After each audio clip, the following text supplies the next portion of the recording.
सोचिए, एक ऐसी दुनिया जहां रात को अंधेरा हो, हर घर में, हर गली में, जहां सूरज डूबते ही जिंदगी रुक जाती हो। अब सोचिए कि एक अकेला इंसान उस अंधेरे को अपना हथियार बना ले और उस अंधेरे को बेचकर पूरी दुनिया का मालिक बन जाए। यह कहानी है उस आदमी की जो इतिहास का सबसे अमीर इंसान बना, जिसने कभी किसी को बराबरी का मौका नहीं दिया, जिसने कानून को झुकाया, सरकारों को खरीदा और अपने दुश्मनों को इस तरह तोड़ा कि वो खुद नहीं जान पाए कि कब हारे। लेकिन रुकिए, यह कहानी सिर्फ एक अमीर आदमी की नहीं है।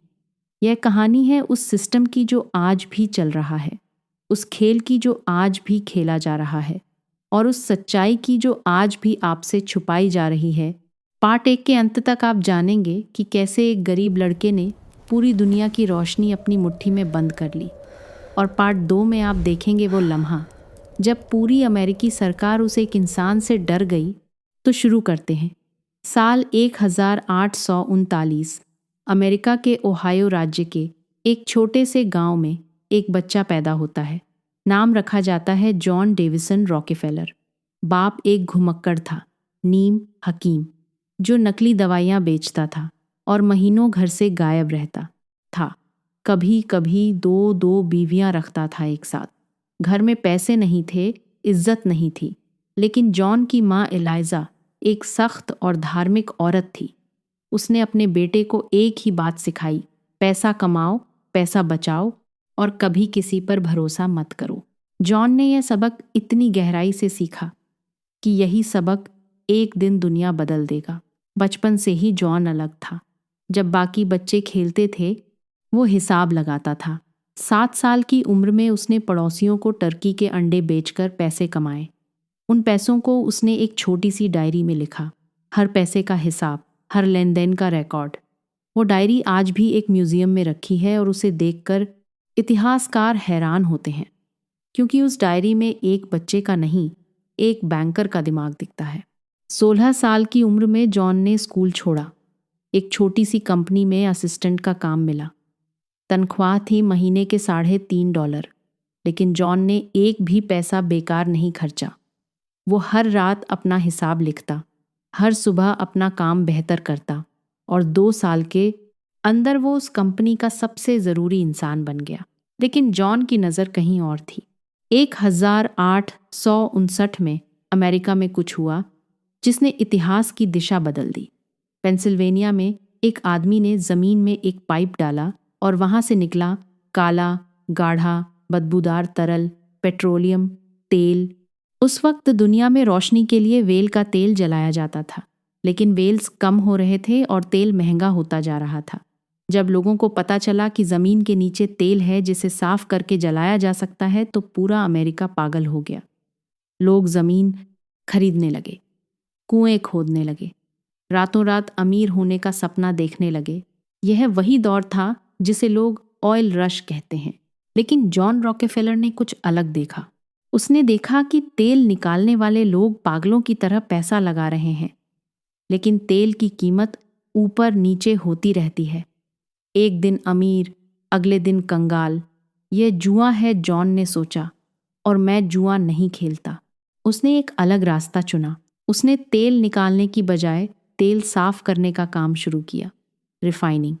क्योंकि ज़मीन से निकला क्रूड ऑयल सीधे काम का नहीं होता, उसे साफ करना पड़ता है केरोसिन बनाने के लिए, जो घरों में जलाई जाती थी। 1863 में जॉन ने अपने पार्टनर मॉरिस क्लार्क के साथ क्लीवलैंड ओहायो में एक छोटी सी रिफाइनरी खोली। नाम रखा एंड्रूज क्लार्क कंपनी।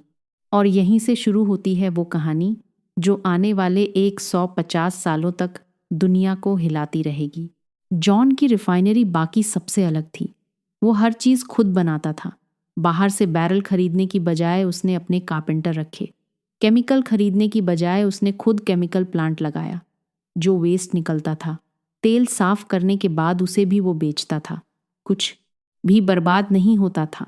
नतीजा यह हुआ कि जहां दूसरे एक बैरल रिफाइन करने पर ज़्यादा खर्च करते थे, जॉन उससे आधे में करता था।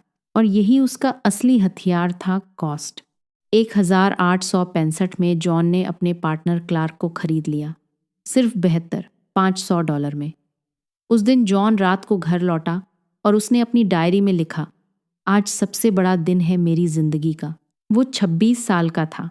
अगले 5 साल में जॉन की रिफाइनरी क्लीवलैंड की सबसे बड़ी रिफाइनरी बन गई, फिर अमेरिका की सबसे बड़ी। लेकिन जॉन रुकने वाला नहीं था। 1870 में उसने एक कदम उठाया जिसने सब कुछ बदल दिया। उसने एक नई कंपनी बनाई। नाम रखा standard oil company of Ohio. Standard मतलब एक स्टैंडर्ड क्वालिटी, एक स्टैंडर्ड प्राइस, एक स्टैंडर्ड सिस्टम। लेकिन असली मतलब था एक ही आदमी का कंट्रोल। और अब जॉन ने वो खेल शुरू किया जिसे आज बिजनेस की दुनिया में द रॉकफेलर मेथड कहा जाता है। उसने रेल रोड कंपनीज के पास जाकर एक सीक्रेट डील की। वो डील इतनी चालाकी से बनाई गई थी कि आज भी बिजनेस स्कूल्स में पढ़ाई जाती है और आज भी लोग हैरान होते हैं। डील ये थी, जॉन ने रेल रोड से कहा कि मैं तुम्हें इतना ज़्यादा तेल भेजूंगा कि तुम्हारी ट्रेन्स कभी खाली नहीं जाएंगी, लेकिन बदले में तुम मुझे रेट में छूट दो, सिर्फ मुझे। और ये सबसे ख़तरनाक हिस्सा था, जितना भी तेल मेरे कॉम्पिटिटर्स भेजें उसका कुछ हिस्सा मुझे दो, मुझे, मेरे कॉम्पिटिटर का पैसा मुझे। ये डील साउथ इम्प्रूवमेंट कंपनी के नाम से जानी गई। और जब ये बात बाहर आई, पूरे पेंसिल्वेनिया में आग लग गई। छोटे तेल उत्पादक सड़कों पर उतर आए। अखबारों ने इसे दी एनाकोंडा यानी अजगर कहा, जो धीरे धीरे सबको निगल रहा है। सरकार ने डील रद्द करवा दी, लेकिन जॉन पहले ही जो चाहता था वो पा चुका था। उस डील के डर से क्लीवलैंड के 26 में से 22 रिफाइनर्स ने अपनी कंपनीज जॉन को बेच दी। कुछ ने खुशी से बेची, कुछ ने डर से, कुछ को इतना कम दाम मिला कि वो रोते हुए गए। इस पूरे एपिसोड को हिस्ट्री में द क्लीवलैंड मैसेकर कहा जाता है। और जॉन रॉकफेलर, वो सिर्फ मुस्कुराया। 1870 के दशक के अंत तक स्टैंडर्ड ऑयल अमेरिका के 90% तेल को कंट्रोल करती थी। हर 10 घरों में से 9 में जो दिया जलता था उसका तेल रॉकफेलर का था। हर वो ट्रेन जो तेल लेकर चलती थी उसमें रॉकफेलर का हिस्सा था। हर वो पाइपलाइन जो ज़मीन के नीचे बहती थी वो रॉकफेलर की थी। पूरा अमेरिका एक आदमी की मुट्ठी में था। सरकार चुप थी, अखबार खरीदे हुए थे, कॉम्पिटिटर्स तबाह हो चुके थे। जॉन डी रॉकफेलर अजेय था, या ऐसा लगता था, क्योंकि एक छोटे से कस्बे में एक लड़की बड़ी हो रही थी। उसने अपने पिता को रोते देखा था, अपने घर को टूटते देखा था, अपने सपनों को रॉकफेलर की मशीन के नीचे पिसते देखा था। और उसने एक कसम खाई थी। उसके पास पैसा नहीं था, ताकत नहीं थी, सरकार नहीं थी। उसके पास था सिर्फ एक कलम और एक सच्चाई। और वो सच्चाई इतनी खतरनाक थी कि जब वो दुनिया के सामने आई, रॉकफेलर का 40 साल का साम्राज्य कांप गया। लेकिन यहाँ असली सवाल ये नहीं है कि उसका साम्राज्य टूटा या नहीं। असली सवाल ये है, क्या रॉकफेलर सच में हारा था या यह सब उसी की चाल थी? पार्ट 2 में वो सच्चाई सामने आएगी जो हिस्ट्री की किताबों में नहीं लिखी गई। जो सच जानने के बाद आप कभी किसी बड़े इंसान की हार पर यकीन नहीं करेंगे। ये तो बस शुरुआत थी, असल खेल अभी बाकी है। अगर चाहते हो पार्ट 2 जल्दी आए तो कमेंट में नेक्स्ट पार्ट ज़रूर लिखना। वीडियो पसंद आई हो तो लाइक करो और चैनल सब्सक्राइब कर लो, क्योंकि अगली कहानी नींद उड़ा देगी।